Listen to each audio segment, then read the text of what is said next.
Hello and welcome to this video in which I'll be telling you my top 37 6 weeks before the show. A disclaimer. I hadn't addressed this before because I had hoped that the EBU would come to the correct decision by now, but since they have not, I do need to address it myself. Israel should not be allowed to participate at the Eurovision Song Contest 2024. If Russia hadn't been banned in 2022, maybe we'd be having a different conversation right now, and on a personal note, maybe Eurovision wouldn't have become such an important part of my life, but this is the reality that we are living in, so this is the conversation that we are having. Regardless of what you think of the current atrocities happening in Gaza, intentionally cutting off other people's access to food, water, and electricity is abhorrent, not to mention the act of killing. If you think governments and broadcasters should be considered as separate entities, consider the situation with Russia again. There is a video explaining why Israel shouldn't be allowed to participate linked in the description, and the creator also calls to action about what you can do yourself. Please watch that video and do something. Further resources are also listed as and when they become relevant. I'll stop talking about this when it stops being relevant. I am filming this after the Madrid pre-party, before the Barcelona pre-party, but I'm not taking the pre-parties into account, so this is just the stuff that we already knew before the pre-party. I don't think it's changed much, the pre-party for me personally. I know it's changed the odds. Switzerland is now #1. I'm currently near Amsterdam getting ready for Eurovision concert tomorrow, and I finally finished editing this video. It's taken almost 2 weeks and I don't know what's up, but I have been ill in the meantime. There were more complications with my teeth and I've also just had a lot to do, and also, you know, traveling to Amsterdam, but I was able to get the video edited on the train. So I've got some more thoughts now, but I will not be updating them. That's sort of my top 37 as of 6 weeks before the show, and this has not changed much, to be honest, but I did want to apologise and explain why throughout the video I say 6 weeks before the show when as of uploading it's more like 4. Okay, on with the video proper. I will be telling you if a song has particularly grown on me or gone off of me, only if the change in placements is more than about 3 or so, because I think if the change in placement is about 3, it probably is largely down to other songs growing and rising, not the song itself necessarily getting better or worse for me. I'll be going from this corner down here with my 37th spot across towards me and then back from that end towards me until I get to #1 up there. The songs growing or rising on me is compared to about 2 weeks ago when all the songs were finally released, because obviously when we didn't have all the songs yet, if the song fell down it could just be that new songs are coming in and dropping it a few places. Okay, let's get on with my top 37 now. In my 37th spot I do have Israel. Without the entire situation surrounding it, it probably would have been a smidgen higher, but not much. I find it difficult to include it in the list at all, to be honest, because I think it is still wrong that Israel is taking part this year at Eurovision. Nothing against Eden Kayon personally. I think she is a pretty good singer. I think the song is fine. If I was to be completely honest in my ranking, I don't think it'd be out of the bottom quarter anyway for me, and I think the song is still political despite what the EBU says, but I understand it's a competent song and she's definitely a good singer. I just cannot get it any higher in my top 37 this year. In a similar note, in the 36th spot I do have Azerbaijan. I do slightly prefer the song to Israel's song, but they are kind of in a separate category by themselves for me. I think it's cool to hear the Azerbaijani language for the first time at Eurovision, but once again I cannot put it much higher, and both of these songs I've listened to maybe 2 times each, once on the official channel, once elsewhere, whereas the other songs I've heard at least 20 times each or so, which also means the ranking is about the 2 weeks difference between all of the songs being released and 6 weeks before the show. That ranking is also based on me listening to the songs more and more, because before all the songs were released, I only listened to each song no more than 5 times, usually about 3 or 4, and now that I'm listening to them probably at least 20 times each, probably more than that. Like, I fall asleep with the songs on sometimes, so I don't even know how to count that. Obviously I've heard these songs less, I know them less, and that's just how it's going to be for this Eurovision season for me. In my 35th spot I do have Moldova in the middle, Natalia Barbu. I just really do not get this song at all. I think it's cool to have one of our 2 returning artists this year, but even though I did think Etapa Nacional was a very weak national final, I did think there were a few better options. It's very competently sung, but the song wise it's just nothing for me. In my 34th spot I've got Malta. Once again I think this is very competently sung, and yeah, I'm not taking the pre-parties into account, but I would be remiss to say that she didn't impressed me at the Madrid pre-party, doing the whole choreography at the pre-party as well, which I did not expect. Very much props to Sara Bonici for that, but Loop just annoys me a little bit as a song. It feels like it's written only for the performance and I don't really get much out of it. I don't hate it. I don't hate In the Middle either. I wouldn't skip them most of the time, but they're just really not my style of music, unfortunately. In the 33rd spot, I've got Cyprus. This song has slightly fallen for me. Everything else has so far stayed in their positions the whole time. I do think it will be a very competent performance, fairly fun show opener, but once again, it's just not my kind of music and it really quite annoys me when I listen to it. Like, there's nothing special about the song to me. I'm sure Celia will give it a really good performance, but Laia just annoys me when I listen to it a little bit, so I'm sure the performance will be much more pleasant to watch than just the song is to listen to for me, and the music video does help it a tiny bit, but not much in my top 37. In the 32nd spot, I do have Latvia. Once again, this is very competently sung, but I just cannot personally get into it. It's starting to annoy me a little bit with its almost religious sounding lines, or actually religious, I don't know, which that's generally fine in songs, but I don't love it at Eurovision. Once again, very competent performer. I thought people were quite rude at the Madrid pre-party. You can hear them talking very loudly while he's singing, and I think he sings very well. I hope the staging can be elevated for Eurovision. I do wish that Latvia would get out of their 6-year non-qualification streak. The song isn't doing much for me. There's Robin, but yeah, the camera's falling, so I don't think I'd be able to keep it up like that. I'll go and grab Robin a taller pillow so you can see her better. Now she's gone, so now you see the pillow. In the 31st spot, I do unfortunately have Portugal. I really think that Yolanda is a very competent performer and I do understand the song now. However, understanding it does not mean that I particularly like it. It's not my style of music and can't really get into it, unfortunately. But I do love Portugal sticking to being their authentic selves as ever. I just don't love the song personally. In the 30th spot, I have Denmark. I don't quite understand, honestly, why it's so loved this year, and it's not really anything for me. I think, once again, Saba is a very competent singer. I think this year there's really nobody that I'm actually concerned about, which is also very weird. But the song is just very generic to me and isn't special to me in any way. I think the light show is pretty cool that they did in Dansk Melodi Grand Prix. I hope the staging will get slightly elevated for Eurovision, but the song doesn't really do anything for me. In the 29th spot right now, and I might get a bit murdered for this. It has grown on me actually quite a bit. I needed a moment to get into it and maybe it'll keep growing, but right now it's in the 29th spot. I do have Greece. I think Marina Sati is very competent and definitely is putting her own flair on the song. It's also a very interesting entry from Greece, considering they tend to send much more generic songs. So I do enjoy it because of that, but it's just not really the type of music that I personally listen to, and I prefer listening to the other songs that we've got this year. In the 28th spot, I've got Serbia. This, I almost surprised myself with having it so low. I do really enjoy listening to it, and once again, Teodora sings it brilliantly. I just enjoy listening to the other songs more. I don't know what to say. I think it's a bit too slow for me, and I don't like the properly slow ballads usually.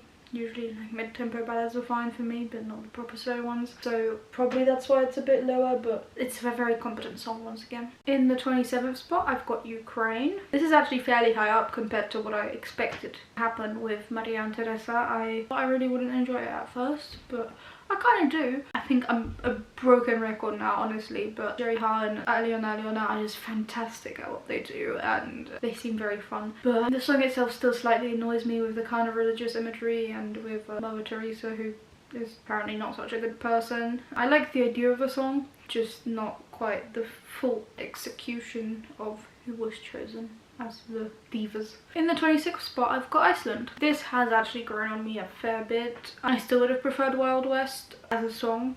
I do prefer it, but Björk seems very charismatic and the song is slightly starting to grow on me, even though it belongs on Eurovision 20 years ago. I do enjoy it, probably wouldn't skip it at all, and it's very nice to listen to. And the way Hedda Björk explains it herself is also much nicer than the meaning I got from the song, so maybe that also helps it a little bit. In the 25th spot, I've got Georgia. This is looking pretty wonky. I thought it was going to be a much nicer square, but okay. I really quite like Firefighter. It does get a little bit trite with the metaphors of fiery stuff in it the whole time, but on the whole I pretty much do enjoy the song, and I think it's a fun one to have in the repertoire this year. My condolences to Notsa for her brother passing away. Also my condolences to Sara Bonici for her grandmother and Marina Tati for her father. It's been a rough week for Eurovision 2024 stars. In the 24th spot I've got Albania. This has dropped down the most places in my ranking. I really enjoyed it as Rembrandor. I do not really enjoy Titan. It's still fine because obviously I like the skeleton of the song, but I much prefer the Albanian lyrics. In the 23rd spot I've got Poland. I definitely prefer this to Solo, and I think Luna is very cool. She's very visually striking every time I see her wherever she is, but the song itself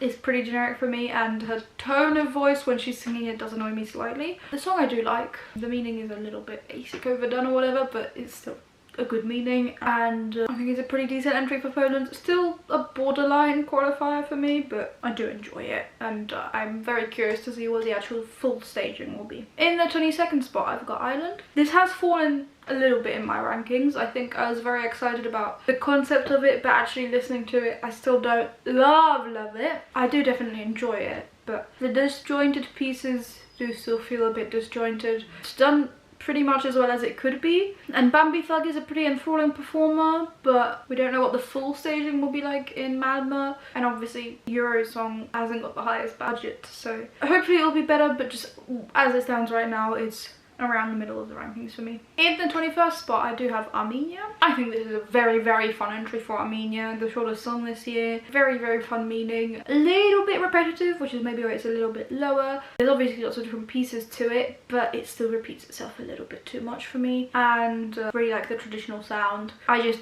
do prefer listening to the songs above it, unfortunately. They also seem like very charismatic people, the both of them. In the 20th spot, fairly high up, and the first of the big five in Sweden, so very impressive this year for them, I have Germany. I mean, fairly obviously this is the lowest one out of the big six. I do quite enjoy Always on the Run. It has fallen for me in my rankings fairly significantly because it's so basic and radio friendly, not really Eurovision friendly. But honestly, for Germany, I do really enjoy it. Obviously, I do prefer Blood and Glitter, but this is still very good. I am worried about it in the final. I don't know that it will get out of the bottom five, but anything outside of the bottom two would be pretty good for Germany in recent years, and I think it's a very competent entry for Germany. In the 19th spot I've got Czechia. I do quite enjoy the song. It's a little bit on the rocky side. Aiko looks pretty cool with her coloured hair, and the revamp does make it easier to sing, but it's still not amongst my personal favourites. But I definitely am enjoying the songs in these last 2 rows or so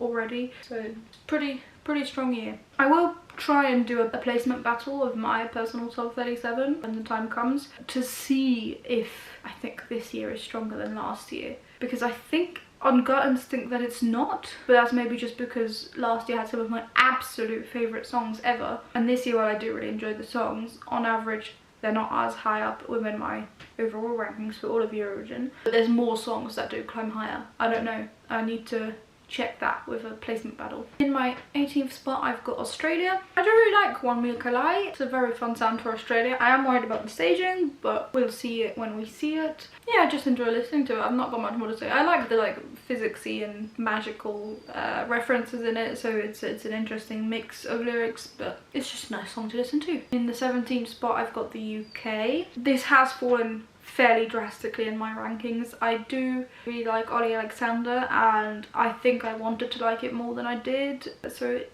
was a bit higher up in my rankings. I still really like it. It's a fun enough song. I don't think it's his best though, by far, and even though the UK does have a lot of money for brilliant stagings, I am still a little bit worried that this will get a fairly bad score despite Ollie Alexander's name recognition and performance skills. I hope I'm wrong, but I am just a tiny bit worried for it. In the 16th spot I've got Luxembourg. This has, contrary to the UK, risen quite high up in my rankings. Once again, the revamp makes it easier to sing, and I really like the French bits still.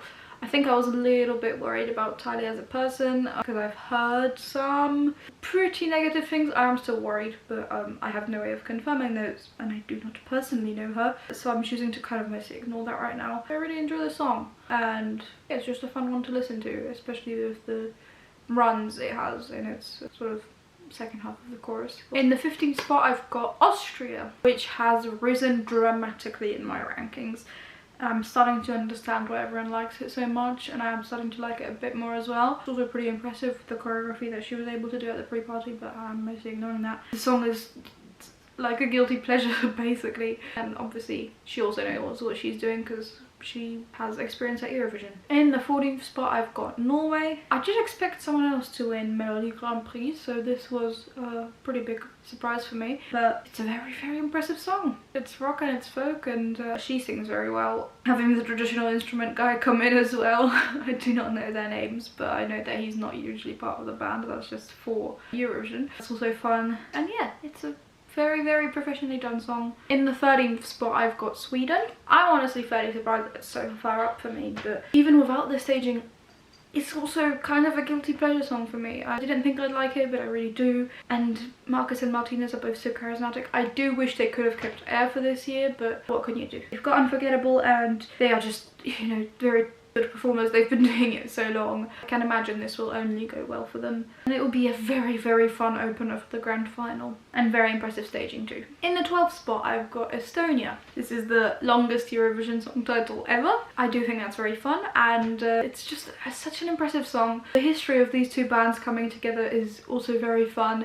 How one member of Visminust has just dropped out kind of last year, so they are allowed to be a 6-piece for Eurovision, and they're releasing a whole album together. This isn't just one of those weird, not quite working out Eurovision pairings. This is a proper cooperation that both of the bands really want to take part in, and that's very fun. Yeah, I've only got positive things to say about it. I love how it's in Estonian, and there's the traditional dance from a small island in it that's going to be done by Eurovision fans the world over. It's just such a good song for Eurovision. I think it's a brilliant entry this year. In the 11th spot I've got San Marino. This has fallen somewhat drastically in my personal rankings, but I think it makes sense that they're in the 11th spot with the song On Sansa. I do really, really love it still, but I think I've grown to love the other songs more. Megara are such a, once again, hypnotic band. They just really draw you in, and I'm very impressed with it overall. I really, really hope they make it to the final. It seems like they'll get 12 points from Spain based on the Madrid Free Party, and that might be enough, along with some other straggler points from rest of the world and like Finland or whatever, to get it through to the final. I really hope it does, because it's so fun. They're so fun as well, and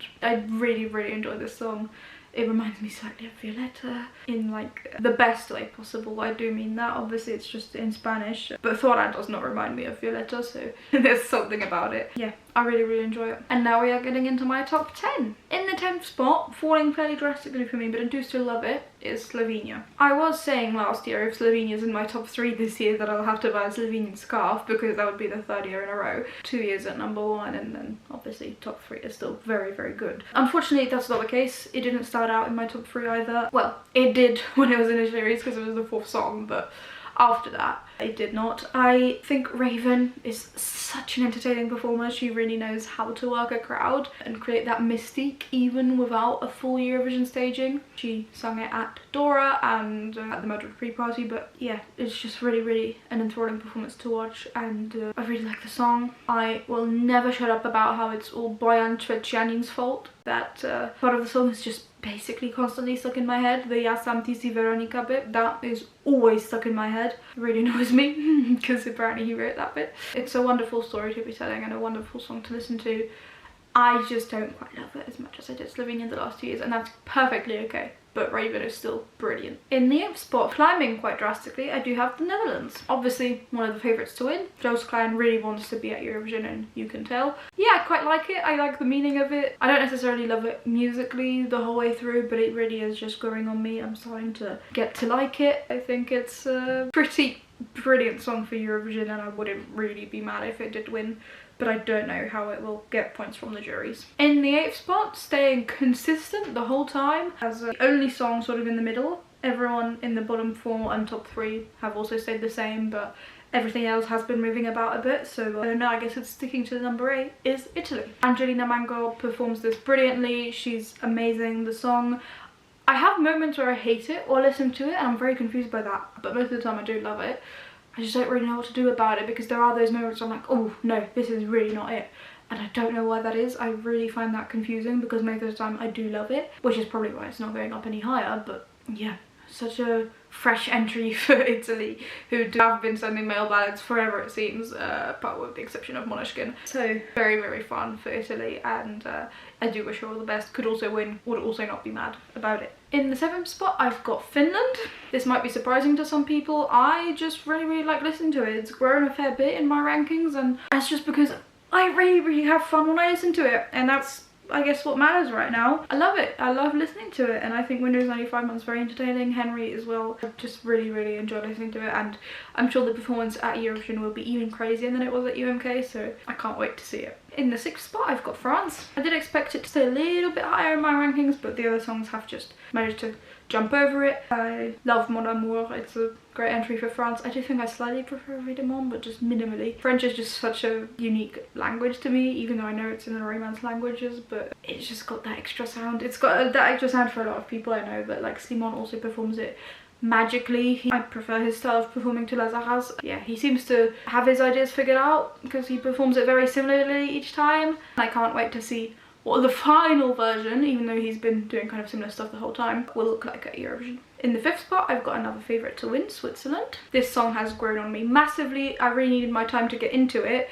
but once I have, yeah, I just really, really love listening to it. Switzerland is just really knows what they're doing this year. I'm very impressed by Nemo, the current absolute favourite to win in the Berlin Awards. I do get it. I'm wondering if the crazier songs will kind of cannibalize each other, but we'll have to wait and see. But this is just so professional and so weird and so wonderful, and just the combination of all the different genres in one song is magical. Can't wait to see it on the Eurovision stage with its full staging. That's probably the staging I'm anticipating the most because we've got no ideas really, and I just can't wait to see what it will look like. In the 4th spot I've got Lithuania. This song has surprised me. I really thought it'd be lower down in my rankings, but I really love it. I love listening to it every single time, and Sylvester Bell is also an enthralling performer. You just get hypnotized by it, and I really love it how it's in Lithuanian. I love the meaning of the song. It's just really great. My top 3 has stayed the same the last 3 weeks, so it's not really much of a surprise to me. But in the 3rd spot I've got Spain. I love this song. I love the way it's performed. I think it's so brilliant. I love how Spaniards are so fully behind it, and